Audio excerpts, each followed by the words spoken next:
Alright, what is up guys, it is Storm back here with another video, and in this one I am bringing you part 19 to the New Dawn and Naruto / Boruto story. Now if you want to go check this story out for yourself, the link to it will be down in the description below. But before the video begins, if you like the content you're seeing, be sure to subscribe, like, and comment. I mean, they're all free, so why not? If you want some dope channel merch, the link to that will be down in the description below. And if you want to see more of me, go check out my other channels and go follow me on Twitter and Instagram, which will all be linked down below. But without further ado, why don't we just dive right on in. Sarada's eyes flicked back and forth as she and Himawari strode through the front doors of the Five Elements. It was the largest and most luxurious hotel in the Leaf, and probably the Land of Fire. The sheer opulence on display was something that Sarada had never seen before.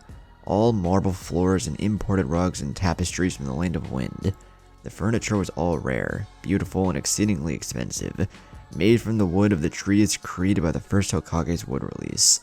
It could only be found deep in the old forest of the Land of Fire, and it cost more than most people made in their entire lives. And it was where Boruto, of all people, had taken up residence. That had been a scene worth watching. Boruto's mother had cried and fretted over him, and Himawari had angrily sulked and brooded. In the end, Boruto still moved out, but he looked guilty and saddened. Sarada looked around as she heard a woman clear her throat loudly. A small, petite woman was seated behind a desk of dark wood, her eyes trained on the pair with thinly veiled caution. No doubt Sarada and Himawari looked out of place. The Five Elements was home almost solely to visiting foreign dignitaries, guests of the Hokage and Fire Lord, titans of business and industry, and the exceedingly wealthy. Sarada was none of those. Himawari strode over to the clerk with powerful, purposeful strides. She was here to fetch her brother, and only Madara Uchiha himself would stop her. "We're here to see Bolt Uzumaki. What room is he in?" Himawari asked, a hint of demand in her tone. The clerk's fingers danced across her keyboard with expert precision. "Penthouse, top floor, room 4, she informed them cordially, a false smile on her lips. Sarada and Himawari stepped into an elevator and pressed the highest button. An annoyingly soothing tune played as they were carried skyward that threatened to get stuck in their heads. The elevator jostled to a stop and the doors opened with a soft ding. Himawari stepped out first, humming to the tune of the elevator music and skipping down the hall. The penthouses were large rooms, only a few to a floor. Boruto's was all the way at the far end, furthest away from the elevator and any noise associated with the traffic of people. Himawari knocked cheerfully on the door a few times, humming and waiting impatiently for her brother to answer the door. After a few moments of no answer, Himawari began to dig through her pockets. She fished out a keycard and swiped it through the electronic lock.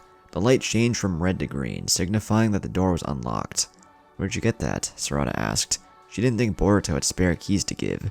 "I stole it," Himawari answered blithely, pushing open the door. Sarada sighed.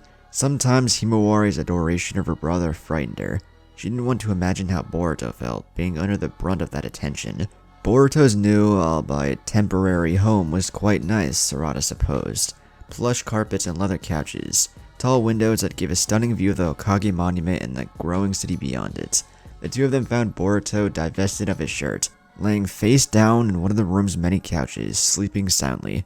"Boruto," Sarada called out lightly. When he didn't stir, she tried again. "Boruto." Himawari began prodding her brother, sending little lances of chakra into his system that were more annoying than harmful. Boruto threw an arm at them, waving them away. "I said no room service," he slurred sleepily. "Brother," Himawari sing-songed dangerously. "Wake up," she ordered, prodding him with a gentle fist. Boruto yelped indignantly and floundered off his makeshift bed. Upon seeing Sarada and his sister, he made an indignified squeak and covered himself with a pillow. Sarada rolled her eyes at his antics. "Boruto, get dressed, your dad wants." "Boruto," Himawari hissed, darting forward and prodding her brother in the ribs. It was a gentle prod, more for examination than annoyance. Boruto swatted her hand away as Sarada saw what her friend was looking at. There was a large bruise running up and down Boruto's ribs. Sarada's eyes narrowed. "How'd you get that?" Boruto chuckled nervously. "Oh, training," he said. "Try the truth," Sarada suggested. "I was working," he said. "Honest," Boruto added, seeing her disbelieving look. "You're not on active duty," Sarada reminded him. "Right," Boruto said with a cheerful nod. Sarada sighed. "Work that wasn't strictly on the books, then." You know what? I don't even want to know. Your dad wants to see you. Himawari, leave him alone, she said. Himawari pouted as Boruto brushed her off. Sarada had to drag her out of the room so she would stop fawning over him. Boruto appeared next to them after a few minutes, fresh clothes and styled hair and ready to take on the world. As Boruto entered the Hokage's office, he knew that this meeting was for business, not pleasure. His dad sat behind his desk, stony-faced and weary. Shikamaru and Shizune stood beside him, and the two old bats that had served as advisors to the Hokage since the third were seated on chairs next to the desk. His grandfather Hiyashi stood opposite of Hamura and Koharu. Boruto's stomach sank into his boots. He was not looking forward to this conversation. Sarada and Himawari had elected to remain outside. Neither had warned him about what he was walking into. The traitors. Boruto stood behind his father's desk, back straight and chin up. He suddenly found the skyscrapers outside to be the most fascinating thing he had ever seen. Naruto sighed. Boruto, do you know how much trouble you could be in? Could be in, as in might not be in. Probably not in, Boruto hoped. He was the son of the Hokage, prodigy of the Uzumaki and Hyuga clans. That had to count for some leniency, right? Yes, Boruto ventured. What could they do to even punish him? Discharge him from the ninja corps? He was one of the strongest in the village, whether they knew it or not. They wouldn't do that. Strip him of his rank? He was officially a genin. Were they going to send him back to the academy? He could literally teach there. Place Levi's on his earnings? He had more than enough money saved up from his work with the Crimson Tide. What could they even do? Naruto sighed. Since you didn't sever your ties to the village, you were treated as a missing ninja. Given that you willingly did not return when summoned, I could have thrown you in prison, he explained. Ah yes, prison. Boruto did not like prison. He had been in several, given he was usually breaking people out, but that wasn't the point. He didn't like the food. He didn't like the clothes they wore. He didn't like the tiny 5x5 cells. He didn't like having to shower with other men, some of which had some tendencies and were not afraid to take what they wanted from the less fortunate. No, Boruto didn't like prison at all. Prison was bad. I take it that I'm not going to prison? Boruto ventured. Naruto frowned, his brows narrowing. No, you're not, he said. Boruto sighed in relief. Right. What could they do then? Nothing. Boruto smiled. Naruto slammed his fist in the desk, startling Boruto. This isn't a joke, Boruto. Had you done this when you were my age, the Hyuga clan would have placed a seal on your forehead at birth and turned your eyes to ash for abandoning the village. Boruto caught the look of sadness that marred his grandfather's face at the mention of the Hyuga's branch family curse seal. That is illegal, Boruto pointed out. They couldn't do that to him. I don't even have the Byakugan, he lied. Best not to give them any ideas. No, you don't. One of the advisors, Hamura. It was hard to tell. They were so damn old that their genders weren't clearly defined, said. But you have the body of a Hyuga, including the natural abilities to control all of your chakra points. Very valuable in the right hands. Perhaps we should make an exception, the other, Koharu added. Boruto scoffed audibly. Try it. I'll have the seal undone and reversed in a day, he said pointingly. Honestly, these people, using a seal on an Uzumaki? Please. Hamura and Koharu were like rabid dogs, rising to the challenge. Impudent boy. You are too much of a risk to the village's security. Lord Seventh, we demand that you make an exception and place the branch family seal on. No, Naruto said. But, no, Naruto yelled. You are advisors. I am the Hokage, not you. You have no real power, and you hold your positions thanks to my benevolence. The corners of Boruto's lips twitched upwards as the two old bats were put in their place. That is another thing, his dad said, his tone calm and level. The Uzukage and I will have words, and whilst what you did technically wasn't illegal, as you are an Uzumaki, it is still regarded poorly to learn from another village and wear their headband. Boruto just shrugged. He didn't regret learning from the Uzukage and visiting his ancestral home. He had learned more there and from that scroll than he had ever learned from his dad or the leaf. Naruto frowned at his son's nonchalance. It's been decided that you will not be eligible for the Chunin exams for 10 years. In light of your cheating and the temporary abandonment of the village, he said imperiously. Boruto stared at his dad in disbelief. 10 years. Chunin were paid better, respected more, had mission priority, and had more privileges in the Hidden Leaf Library, the only place he could learn techniques of the leaf without finding a master to teach him. Being officially a genin would hamstring his development and make him a laughingstock. The eternal genin, Boruto Uzumaki, In addition, Naruto continued on. You will be placed under house arrest. You will not be allowed to leave the village for any reason. If under extreme circumstances you are required to travel, you will be assigned a jonin attendant. Given that you are a flight risk, it has been determined that your continued instruction in the Gentle Fist will be terminated. Boruto looked to his grandfather with clear shock on his face. He couldn't have agreed to that. Wouldn't have. Hiyashi had his eyes closed as he listened to Naruto deliver his grandson's sentence. You will return to your place of dwelling by no later than 10 at night. You will not communicate with any associates outside the village, electronically or otherwise. You will also be required to maintain steady employment of either D or C class missions, Naruto added. Boruto grit his teeth. Is that all? Boruto hissed. Naruto nodded. You will be watched by Anbu to ensure that you adhere to your new limitations. Dismissed. Boruto bowed mockingly. Yes, Lord Hokage, he spat, turning on his heel and storming out of his dad's office. He shouldered past Sarada and Himawari, ignoring their looks of worry. Boruto was a blur as he leapt from rooftop to rooftop, darting across the leaf and deep into the forested training grounds. He could feel icy tendrils of anger clawing at his chest, and the best way to get rid of them was to destroy something. Preferably not any buildings, as that would add to his already impressively tight noose. He had been foolish. There were always consequences for actions, and his most of all. Of course they would punish him. Of course he wouldn't get off free just because he was the son of the Hokage and an Uzumaki and a Hyuga. Of course. Reaching his old team's training grounds, he jerked his hands into a single seal and spat a blade of water that cut down a small portion of the forest. Trees shattered into splinters as they were uprooted and cut down, transitioning into a gentle fist stance in a single flawless motion. Boruto struck the nearest tree. His chakra lanced through the tree, causing it to bulge and explode as if cut in half. Boruto continued on his warpath, striking down tree after tree in merciless succession. It still wasn't enough. He couldn't expend enough chakra with just taijutsu. A small, rational part of his brain barked out that he shouldn't do anything rash. He pushed it to the side, ignoring it. Casting a glance around, he saw a cliff of sheer rock in the distance. Boruto held his arm aloft, palm facing up. It started small, a sphere of wispy blue chakra whirling and coalescing. Then it grew larger and larger. Rotation, power, containment.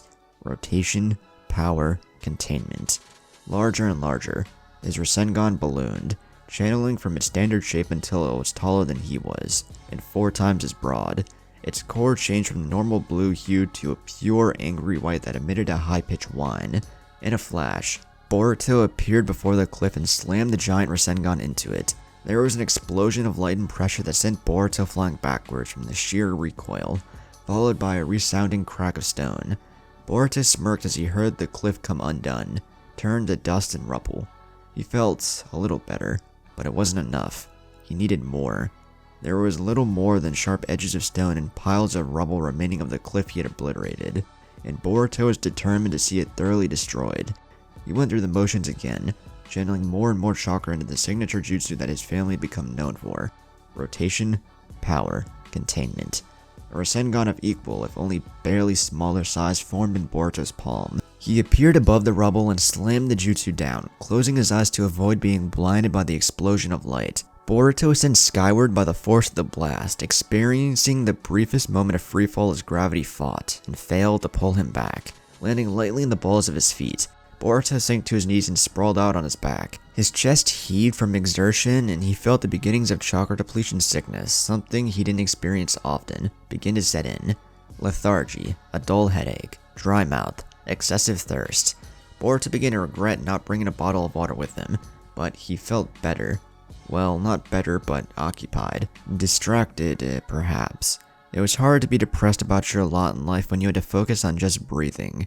A head of black hair and even blacker eyes appeared in Boruto's vision. Inojin wasn't kidding when he said you had an impressive amount of chakra, Sarada said, dangling a canteen in front of him. Boruto smirked and took the preferred canteen, drinking deeply. What happened with you and your dad? Sarada asked, taking a seat next to him. You know the usual, Boruto said with false cheer. Focusing on the village and forgetting that his family is a part of it, that sort of thing. Sarada frowned and nodded. She could understand. Her own father was very similar. She didn't know what was worse, not having her dad around, or having him around, but being non-existent all the same. Both were equally terrible. Did you get punished? Sarada asked gently. Boruto scoffed. Yeah, he grunted. bunch of inconvenient bullshit. They couldn't do anything truly punishing, so they just made my life harder than it needed to be. Sarada hummed and thought. Did they bar you from participating in the Shinobi Union World Tournament? Sarada asked. Boruto smirked. No, I guess I have that to look forward to at least, he said. Kinda disappointed they didn't have the Chunin exams this year. Hey, whatever happened to your match with Mitsuki? Sarada sighed. I beat Mitsuki, barely. I was too tired for the next match and lost to Shinki of the Sand. I couldn't figure out how to get past his magnet release, she said with a small pout. Heat. If you heat the iron enough, it loses its magnetism, Boruto said. He had learned that the hard way. Magnet release was one of the annoying bloodlines. It wasn't passed down strictly through one familial line, meaning it popped up from time to time in random ninjas. Boruto and Takeo had fought a woman from the Sand who could use the bloodline, and were narrowly defeated. Only Boruto superheating the iron with electricity saved them.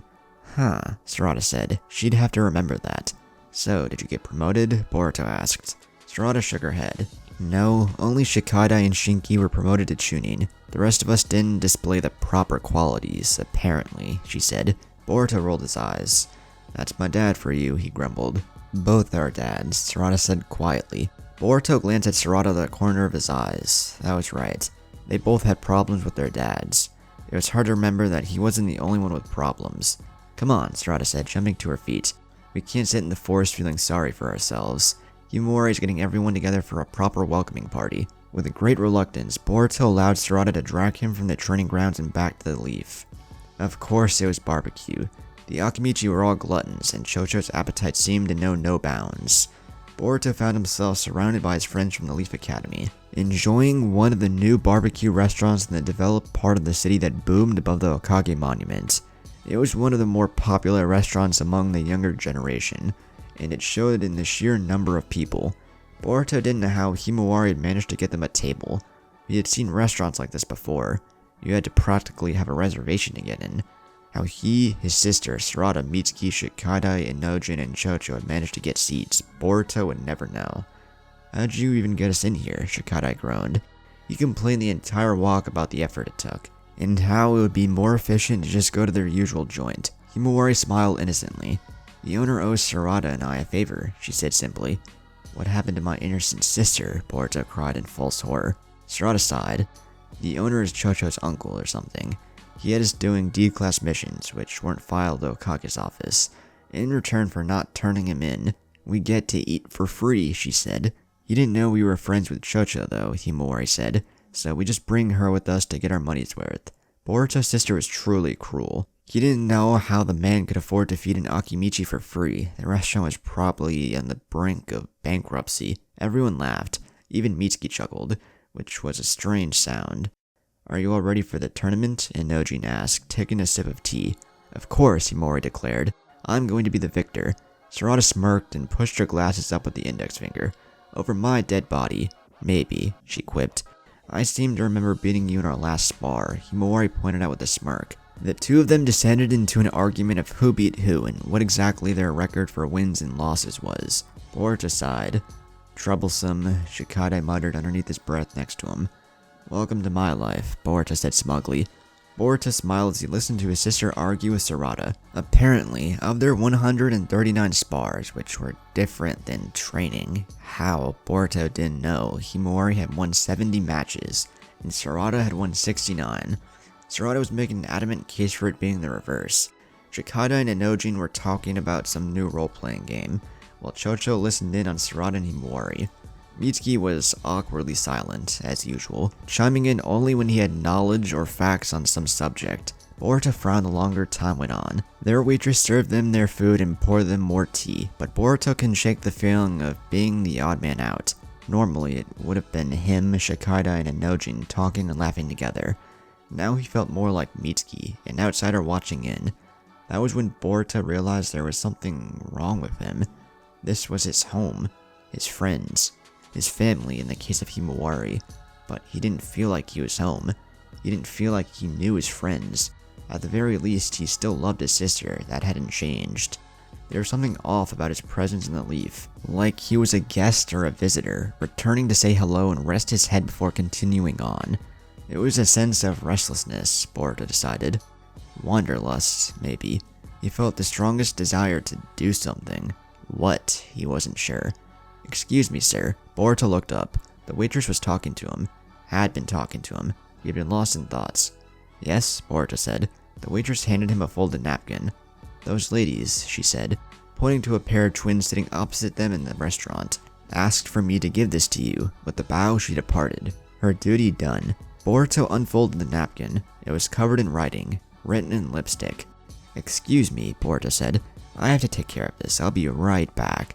Sarada and Himawari ceased their argument to watch Boruto quickly dart across the restaurant and slip into the booth that two young women, twins, were sharing. "Man, that's not even fair," Shikadai groaned. "He's only been back for a few days."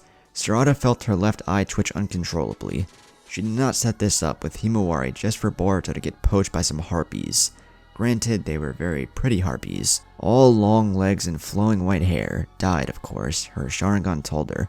White hair was an exceedingly rare chakra mutation, but still. Sarada pushed her glasses up her nose as Boruto said something and the twins giggled, hiding their grins with their hands. One of the twins slid another napkin across the table, which Boruto deftly picked up, unfolded and examined.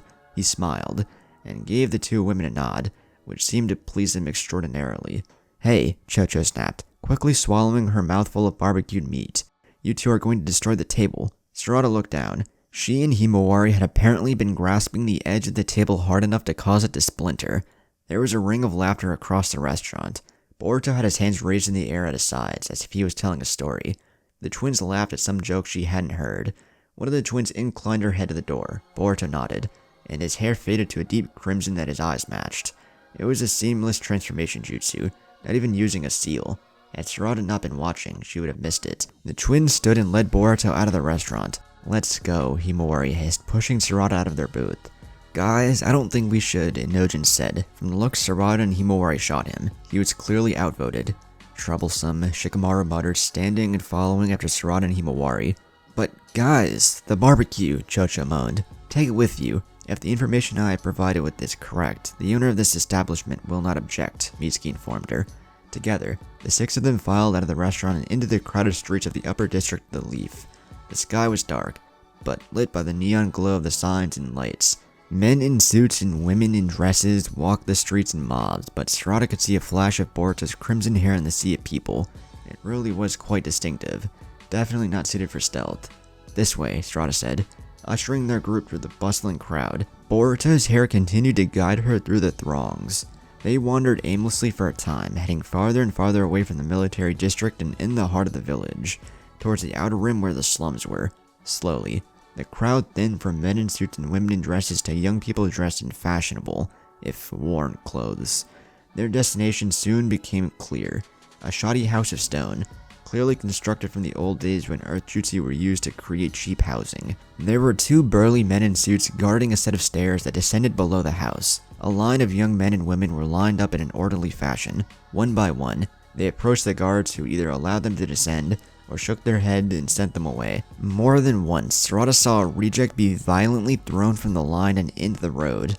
Sarada saw the twins lead Boruto up to the two guards. Both men nodded in respect and parted, allowing the three of them to descend the stairs. "What do we do?" Himawari fretted. "I'll take care of it," Sarada told her, leading the group up to the guards like she had seen the twins do. There were a few moans of protest from the line, which she ignored. The two guards took offense to their group's presence, holding their hands up and demanding that they stop. Sarada's eyes bled red as she looked each of them in the eye with their Sharingan. The two men went slack-jawed for a moment, before allowing the entire group to pass and descend the stairs. The stairs led them into the earth, winding and turning. The deeper they traveled, the warmer it got. After a few flights, Sarada began to feel vibrations in the stone as dust filtered down from the ceiling. Music. They were getting closer. At the bottom of the stairs, the music became overbearing. It was so loud that if Sarada had spoken, she was sure no one would have heard her. Almost too loud to even hear her own thoughts. Their group entered into a large circular domed room, filled with people dancing and writhing to the beat of the music. The room was dark, lit by flashing lights of blues, greens, purples, and pinks. The air was heavy with the scent of sweat and pheromones. And somewhere in the mass of people was Boruto. Sarada's eyes flitted around the room, looking for that ever so recognizable crimson hair. She spotted it, sitting in a small booth that was carved into the wall itself. Sarada snatched Himawari before she could run over to her brother and oust them. For the moment, Boruto didn't know that he had been followed. She would prefer to keep it that way, at least from what she'd seen so far. It didn't seem like Boruto had ditched them for a date. That was good. The music began to quiet as people filtered into the center of the room. Sarada blinked, surprised she had missed it. Sitting in the center of the room was the roof of a domed cage. Below, a pit had been dug into the stone. Men and women began to clap and cheer and stomp their feet, creating their own makeshift music. From below, 2 slabs of stone fell to the floor. 2 men stepped out, both divested of their shirts. One was a tall and thin man, with long arms and even longer legs. The other man was a brute, easily towering over the thin man and covered in a thick armor of muscle. His arm, Sarada guessed, was thicker than most trees. He raised both arms overhead, the tips of his fingers nearly touching the cage, and roared. The crowd went wild and began to chant, "Fight! Fight! Fight!" There was a loud ring of a gong, and then they did just that. The thin man darted forward, raining down kicks from outside the brute's range. The brute weathered the onslaught well, for the kicks were not strong enough to truly injure him through his armor of muscle. The larger man flailed out with his arms, his meaty hands trying to grab the smaller man's legs as he rained down kicks. Sarada knew, without a doubt, the man's legs would snap as easy as she could snap a twig. 100 on Bone Crusher! Sarada flinched as a man next to her yelled. A man in a suit came by, collecting the 100 Ryo and making note of his bet. It didn't take a genius for Sarada to figure out who Bone Crusher was. Bone Crusher advanced on the thinner man, who continued to rain kicks down and sneak punches through his guard. He was slowly but surely being cornered in his half of the ring. 1,000 on Bone Crusher!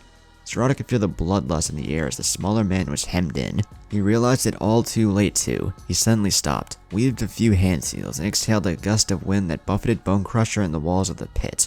Sarada held a hand to her eyes to shield herself from the gust as her hair blew in the wind.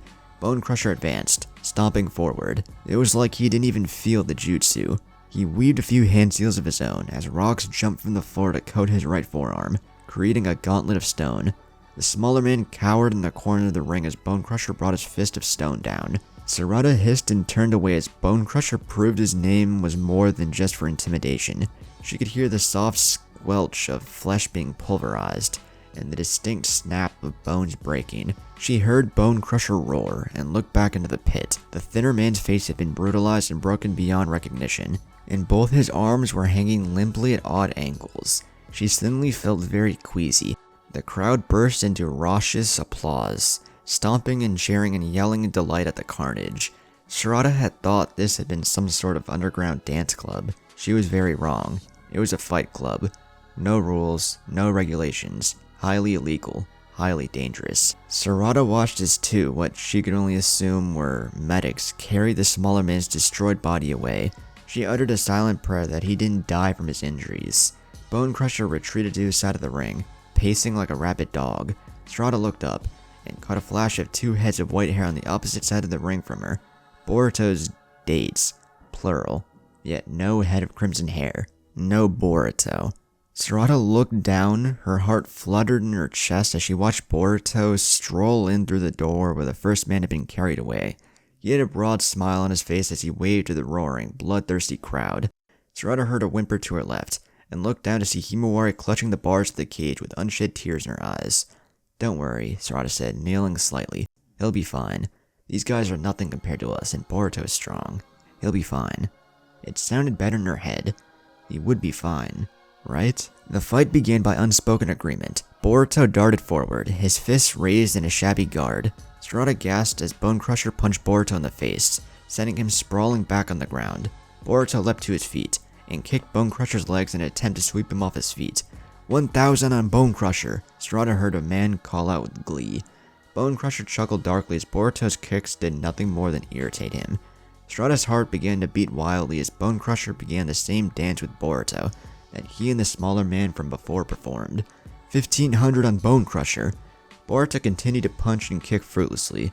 Bone Crusher lashed out, striking Boruto in the face. Sarada heard something break and gasped as blood ran down the front of Boruto's face. His nose had been practically torn off, hanging to a pale cartilage by a few tendrils of skin. Beside her, Sarada could hear Himawari crying silently. 5,000 on Bone Crusher! Bone Crusher roared and swung his leg like a mace. It struck Boruto in the stomach, sending him flying back into the wall of the pit. He fell to the ground, boneless. Bone Crusher took a few steps backwards, raised his arms, and roared in victory. Boruto's getting up, struggling pitifully, dirty and covered in dust and blood. Sarada could tell from the way his face was contorted that he was in pain. The crowd roared in approval, their bloodlust palpable in the air. Bone Crusher laughed, a deep, belly laugh that echoed through the room. He weaved a few hand seals, forming the gauntlet of stone once more. Then he advanced in Boruto as he struggled to even stand. Sarada saw Boruto glance up, and knew she had to act. The match was over. 10,000 the redhead. Wait, Sarada knew that voice.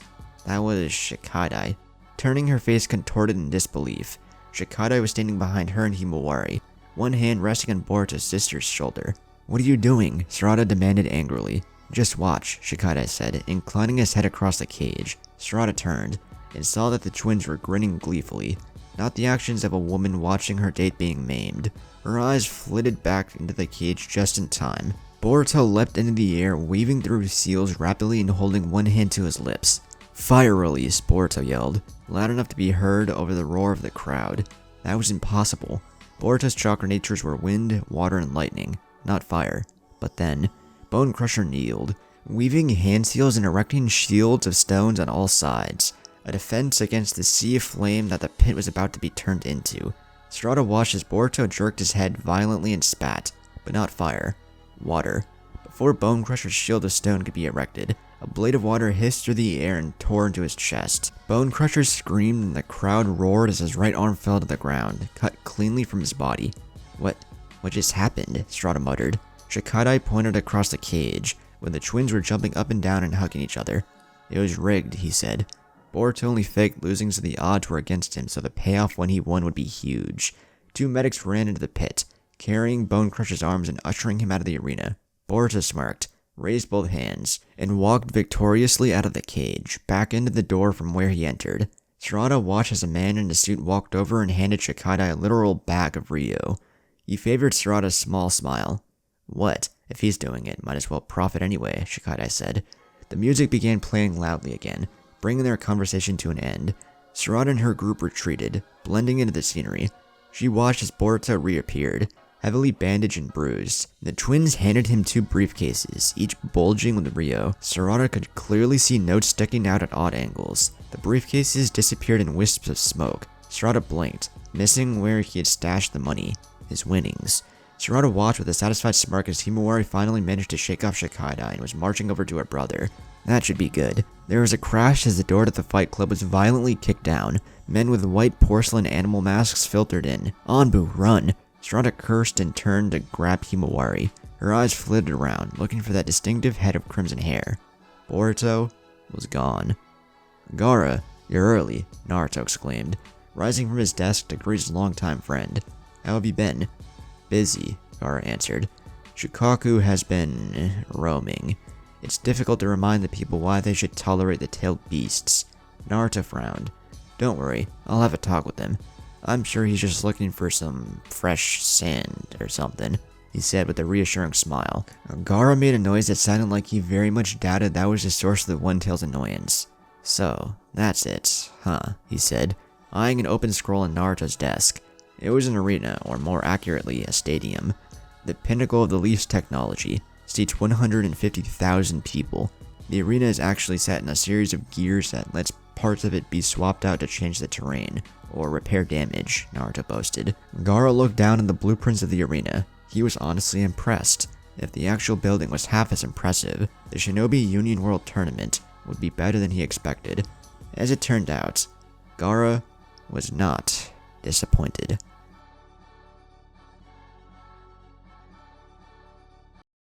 I